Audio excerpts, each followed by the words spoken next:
You need to know your history. You need to know where you come from.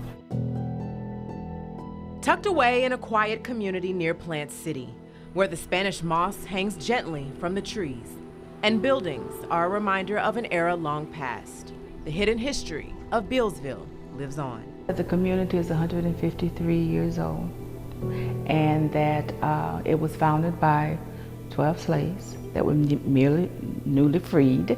The year was 1865. It was the end of the Civil War and the legal end of slavery.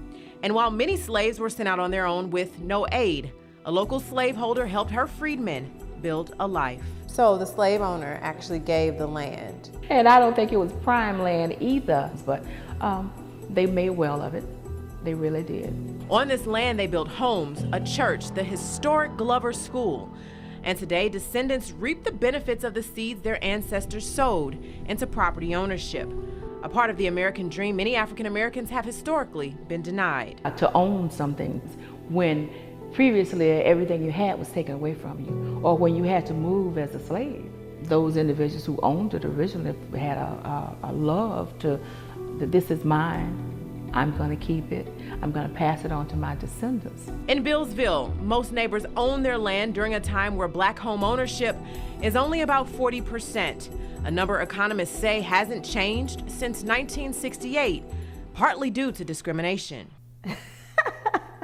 Meet Marianne Dexter Sherman. Her great-great-grandfather, Peter Dexter, was one of the 12 slaves who founded this community. Even though we were slaves, we managed to keep our history intact. A history well documented in Bealsville, named after Alfred Beal, the son of one of the 12 slaves. But because records weren't always kept for slaves, history like this is very hard for many African Americans to trace. So it's a history Miss Dexter Sherman doesn't take for granted. I know who I am. Today, she still lives on the land her ancestors passed down. Her brother, sister, and their turtle live next door.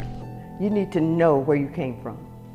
You need to research it and know what those people went through so that you could be where you are. It's a basic that I stand on, and I make my children do it, my children, my grandchildren, my great-grandchildren. How has this community been able to survive for so long? I think it's been able to survive from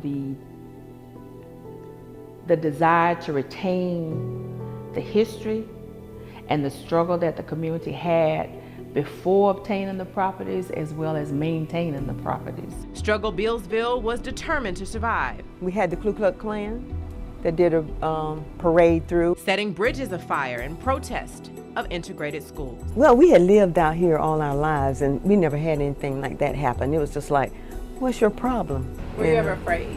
No, I never thought about being afraid. We weren't going anywhere. And you're still here today? I'm still here.